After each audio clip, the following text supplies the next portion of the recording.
В пятницу у него был в гостях Мишустин, а в прошлый приезд Мишустина как раз Мишустин был зрителем, невольным, можно сказать, зрителем раскрытия большого заговора вокруг «Крепкого орешка», который Майк и Ник сделали. А сейчас Мишустину повезло.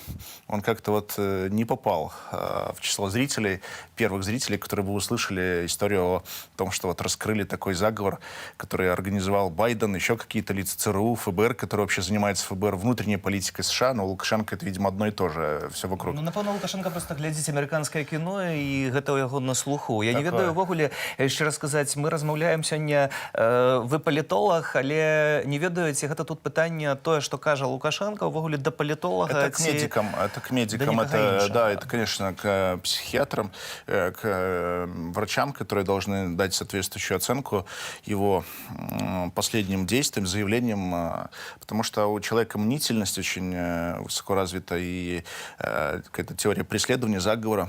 Он почему-то верит, что кто-то хочет его убить, и при этом это происходит уже с августа примерно. Помните, он поехал на МЗКТ и кричал: убейте меня, убейте меня.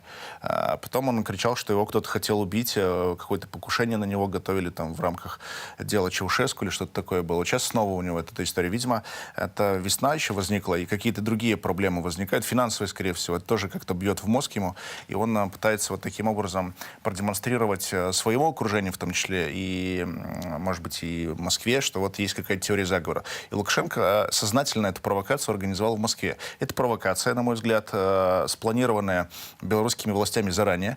Видимо, Вакульчик и кто-то там, его бригада, вели этих ребят, и они сознательно с ними, возможно, играли в какую-то игру, вот в кошки-мышки, и пытались раскрутить их. Я не знаю, о чем они говорили. Я, честно говорю, никого из этих лиц не знаю лично, я только там вот двух знаю заочно всего лишь.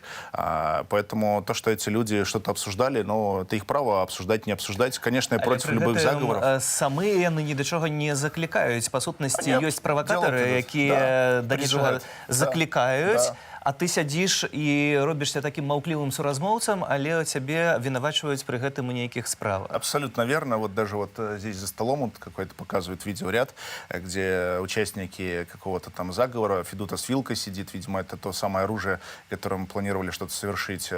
И думаю, что такой кухонный разговор, кухонная беседа, где были, очевидно, засланы из Беларуси, подчеркну, из Беларуси провокаторы, которые их развели.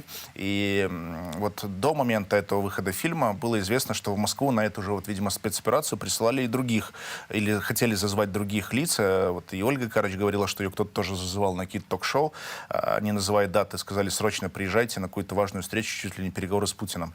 Ну, это, видимо, такая постановка, нужна была Лукашенко что-то продемонстрировать. Почему в Москве? Он хочет Путина в эту игру втянуть, он хочет Россию в эту игру втянуть, сказать, что мы в одной лодке. ФСБ утягнулася ў гэтую гульню? У меня несколько версий. Либо они прозевали это и потом уже начали по итогам отыгрывать, либо они просто троллят за вагнеровцев, например, подыгрывают. Либо они играют на фобиях Лукашенко. ФСБ і Тэрцеля не супадаюць. Тут ФСБ кажа пра дзяржпераварот, які рыхтаваўся 9 траўня, на гэта варта звярнуць увагу, а у Беларусі гавораць, што гэта падрыхтоўка ЦРУ, ФБР, и размова ідзе пра чэрвень-ліпень. Да, но они не состыковались. Еще замечу, когда ФСБ делает там свои какие-то расследования, либо что-то скрывать, они тут же дают какую-то картинку обычно. Ну, наверное, мне так кажется, делают. А здесь они ждали, когда закончится показ по белорусскому телевидению этого сюжета, этого блокбастера, и после этого дали заявление, что вот 9 мая какая-то провокация. Еще я добавлю, белорусский телеканал эту сенсацию, в кавычках, выпустил не первой новостью, а третьей. То есть сначала субботник, потом еще какую-то ерунду, а потом только рассказали, что вот на Лукашенко готовилось покушение. Это же вообще претендует на мировую сенсацию. Байден готовил покушение на Лукашенко. Но это сенсация мировая. Но CNN, BBC никто это не взял, потому что все понимают, что это какой-то детский... У голове Лукашенко. Зрэшты, давайте уже цяпер перенесемся на гэты субботник, и мы маем гэтае відэо спадарства, тое, што нагаварыў на субботнику, уласна, сам Александр Лукашенко пра Гомельшчыну, пра вось гэты склеп, где нібыта сыноў хацелі хаваць. Ну, абсолютно абсурдныя рэчы, паслухаем. Захват ребенка, одного, второго, как получится, посадим погреб. Кстати, в Гомельской области погреб подготовили. Мы задержали группу, они провели, нам показали, как они это все планировали. Я молчал. Затем мы обнаружили работу явно иностранных спецслужб, скорее всего, Центрального разведывательного управления, ФБР, не знаю, кто там с американцев работал. Мы обнаружили их желание явиться в Минск и уже заняться организацией покушения на президента и детей. Мы по каналам соответствующим предупредили и Россию, и других, чтобы были в теме «не дай бог», ответ будет жесточайшим. Мы их захватили в Москве, они побоялись из США. Прилетели агентура, какой-то Зинкович. Мы их отслеживали, наблюдали. Они боялись сюда ехать после того, как мы задержали несколько групп, которые сюда оружие свезли, уже в тайники спрятали. Они уехали в Москву. И кто там еще? Наш же был этот Федута. Потом стали шире смотреть. Костусев появился там.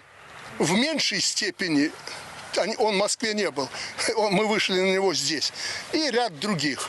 Они уже сегодня видны, поэтому мы можем какую-то информацию озвучить. Я попросил президента России и Терцель своего коллегу Сашу Бортникова, ФСБ, и мы их там взяли. Не дай бог они прикоснутся к моим детям, которые вообще не причастны к этому. Не дай бог не только к моим, это вашим. Это будет, вот прямо говорю, это будет страшная резня. Но меня удивляет другое. Почему американцы себя так ведут? Ведь поставить задачу устранить президента, запомните, не может никто дать согласие, кроме высшего политического руководства. Вось такія выказванні Александра Лукашэнкі. Зноў вярнулася гэтая тэма зброя некая завезеная ў Беларусь у тайніках. Яшчэ раней Александр Лукашенко гаварыў пра тое, што тоны, тут трэба падкрэсліць, тоны зброі праз украінскую нібыта мяжу прыязджалі ў Беларусь, прывозілі яны іх, затрымалі. Цяпер зноў у тайніках закладка гэтай зброі. У мяне ўзнікае пытанне, калі Тэрцель, гэты кіраўнік беларускага КДБ, такі раскрывае усе гэтыя злачынствы, беражэ Александра Лукашэнку і гэтак далей, вось гэтыя ўсе загавары і перавароты, то чаму праз беларускую мяжу ездзіць гэтая зброя? Вось як тады беларуская мяжа ўвогуле выглядае? Як можна правозіць гэтыя тоны, тайнікі, закладкі і гэтак далей? Помните, шведский десант высадился практически над резиденцией Лукашенко? Шведские мишки. Ну, вот примерно так, я думаю, выглядит белорусская граница сегодня. И она дрявая, контрабанду возит, известно. Поэтому я думаю, что и оружие могут возить, но оружие возят в основном в телевизионных картинках белорусских телеканалов. Потому что я не думаю, что есть у кого-то серьезные планы совершать какое-то военное нападение на Беларусь. Лукашенко после поражение на выборах обвинял в этом Польшу, что она хотела половину территории захватить. Потом Россию обвинял летом, Вагнер, Украину. Вот у него кругом. Сейчас до Америки добрался. Он хочет быть в центре внимания всемирного. Вот видит, что проблема между Вашингтоном и Москвой. Он туда лезет, пытается там себя как-то навязать. Была проблема с Навальным. Он в этот скандал Берлина, Москвы влазил. То есть он как-то вот здесь пытается быть Александр на чеку. Лукашенко ніяк асабліва ніхто не заўважае, і, як ён кажа, устраняць ніхто не збіраецца. Ось усё ён кажа, нібыта сам закликает до этого усяго. Сам хочет, чтобы его убили, но он так, видимо, мыслит в своих каких-то, в своем мирке живет и считает, что его кто-то должен обязательно свергнуть.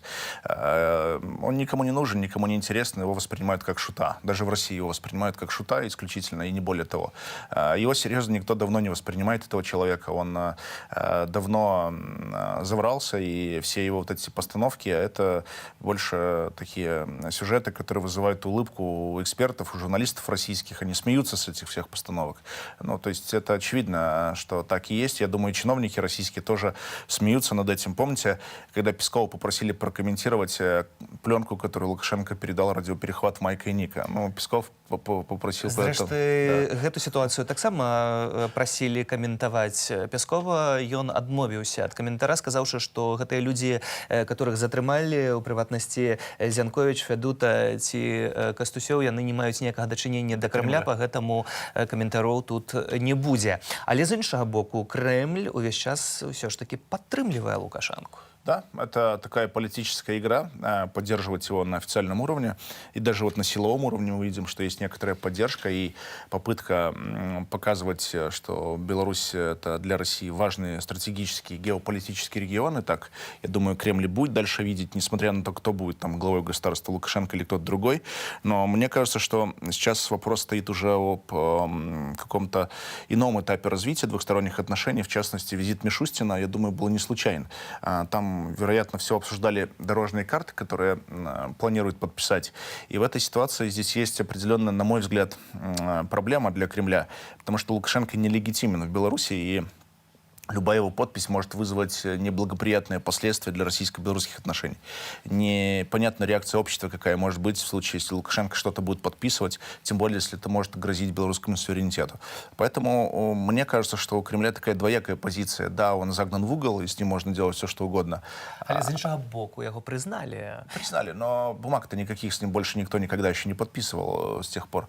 Признали, ну и все. Ну, президент, как бы его Россия считает, встречается, но так не Але часто. ці гэта для самого Александра Лукашенко не сігнал, што ты можаш сілавымі метадамі рабіць усё, што хочаш. На гэтых выходных у Менску учора мы бачылі вайсковыя патрулі. Да? Чего николи не было у него нет Беларуси. другой поддержки. То есть армия, спецслужбы и его охранка, которая его охраняет от каких-то там заговоров, покушений. Кстати, я вспомню еще, помните, он в 94 году, когда был оппозиционным кандидатом, шел на выборы, он тогда сам на себя устроил покушение. Шейман тогда стрелял, обстрелял его автомобиль. Ну, вось, уласна, гэта размова пра Ліёзну, так, ідзе, калі быў гэты замах у Ліёзна, гэтак званы замах, самі сябе абстралялі, зрабілі выгляд, што... Поехали в баню. І паехалі гэта ўсё адзначаць, уласна.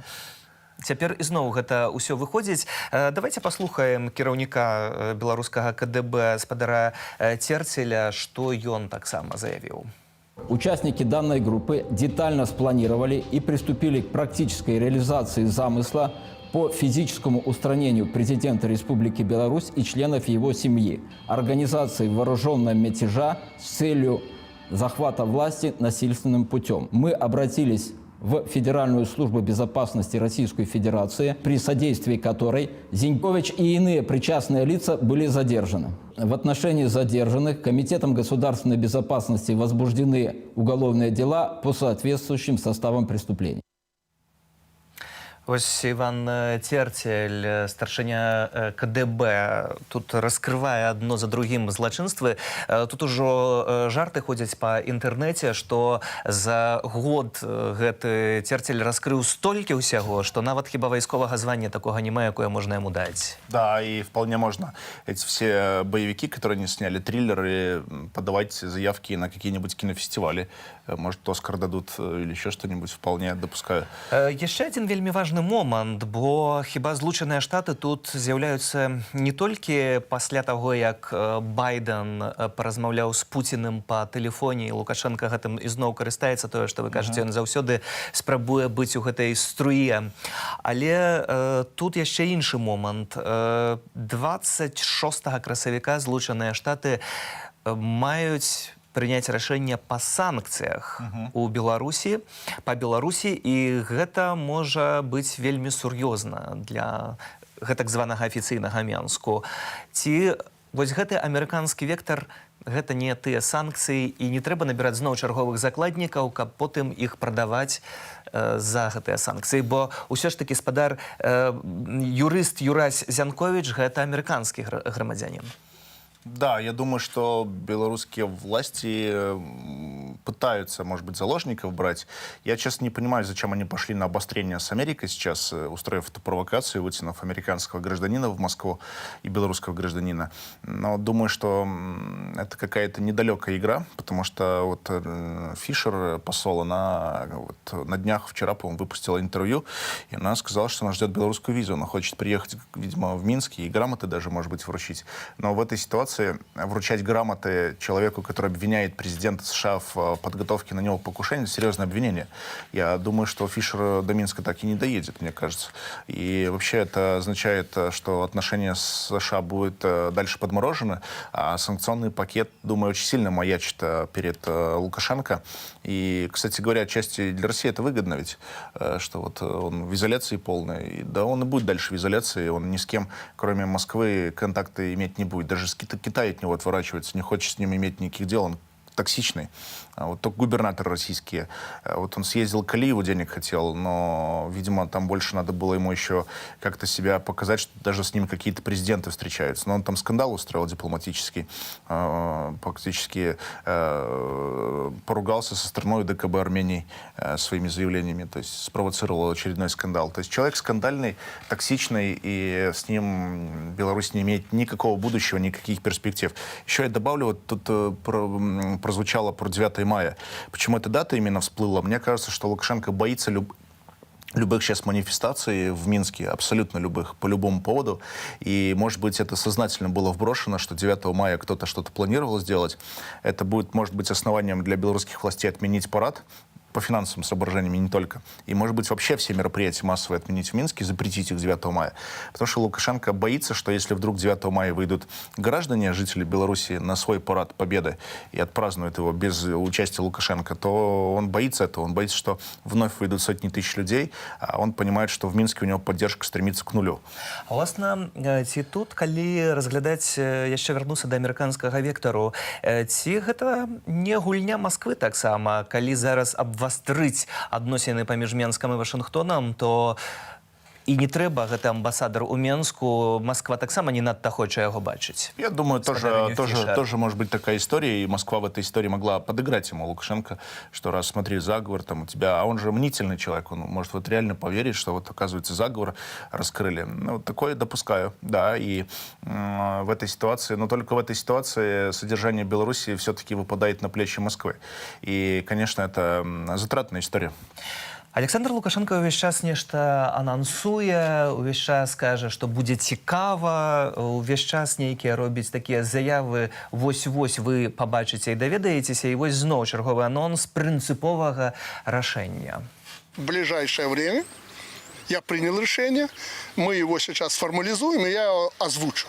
Это будет одно из принципиальных моих решений за четверть века президентства. Это будет очень серьезно. Поэтому даже если меня не будет, я там по-народному говорю, только через мой труп там, и так далее, даже если меня не будет, у них ничего не получится.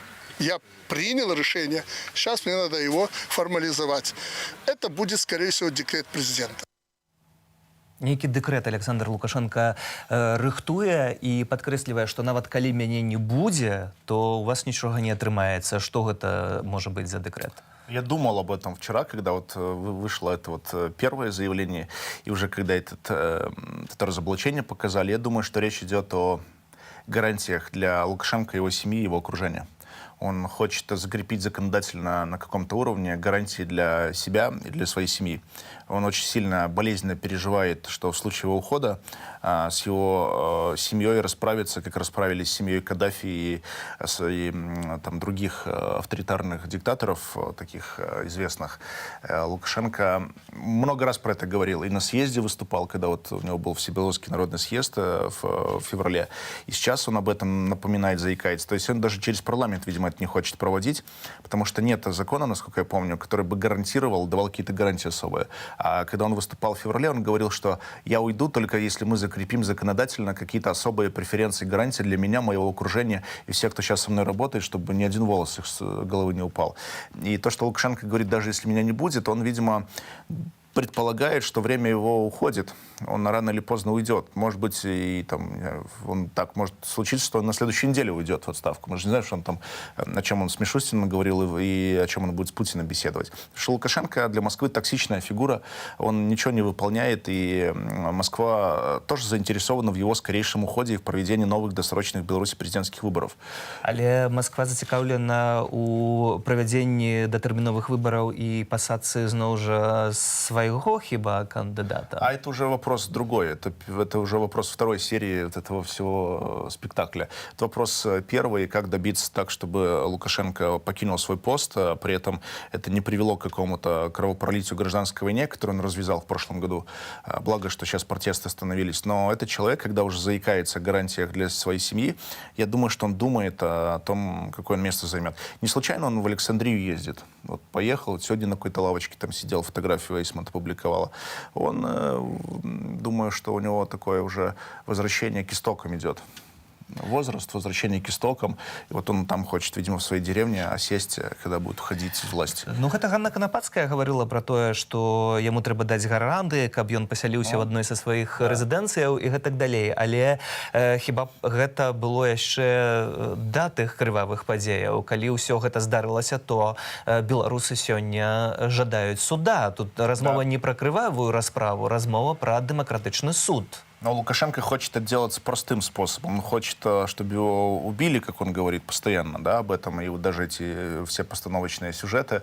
А я думаю, что белорусы действительно хотели бы, чтобы был суд, какой-то трибунал состоялся по преступлениям, которые были совершены во время правления Лукашенко, особенно последних лет, за убийство, которое он публично признавался в убийствах. Я до сих пор жду от генерального прокурора Шведа, я его неоднократно призывал возбудить дело в отношении Лукашенко. Швед в отношении меня дело возбудил якобы за оскорбление президента Беларуси. Я до сих пор, 3,5 недели прошло, никаких документов не получил. Власне кажучи, вертаючися до вашої справи наприкінці нашої гутарки, ви паспелі з'їхати з Москвы. Да. Не думаете, что тут тыя пагрозы, якія до вас поступали, гэта па сутнасці могло б закончиться тым же, чым скончилася для Зянковича и Федоты? Я думаю, что то же самое могло быть.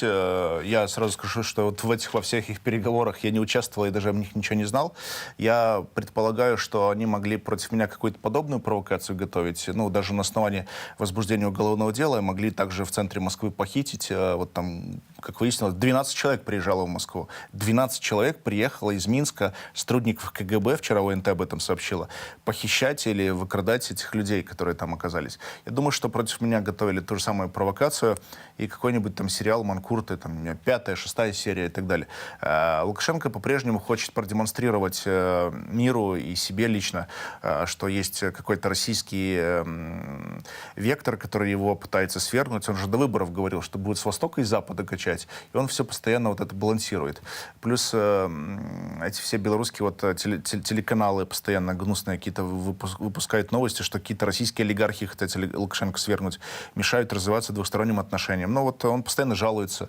На меня постоянно жаловался, на каких-то там, мне говорили, посольство на меня жаловалось постоянно, что публикации мои не такие и так далее. То есть этот человек не способен к дискуссиям, и он только способен мстить. Поэтому я предполагаю, что белорусские власти и дальше будут продолжать свою политику не диалога, а конфронтации с обществом и пытаться запугивать, закрывать рты тем, кто так или иначе высказывает свою позицию. Еще добавлю, вот эта провокация, которая сейчас была организована, она повлияла на репутацию Москвы как безопасного города для белорусов. Я знаю, что несколько лиц, я не хочу их называть имена, если они захотят, они сами это сделают, они вот после этого уехали из России в целях безопасности. Они иногда даже свои мнения как-то высказывали и так далее, там кто-то бизнесом занимался. Вот. Ну, то есть они посчитали, что эта история без суда и следствия, когда людей похищают и вывозят, она неправильная. Даже если есть такое соглашение, я считаю, что оно должно быть денонсировано после этой ситуации. Хотя, что оно подрывает авторитет России. Выкрадание людей у России з'ява не новая. Анархистов таксама выкрадали, вывозили у Беларусь. Это было некалькі гадоў таму.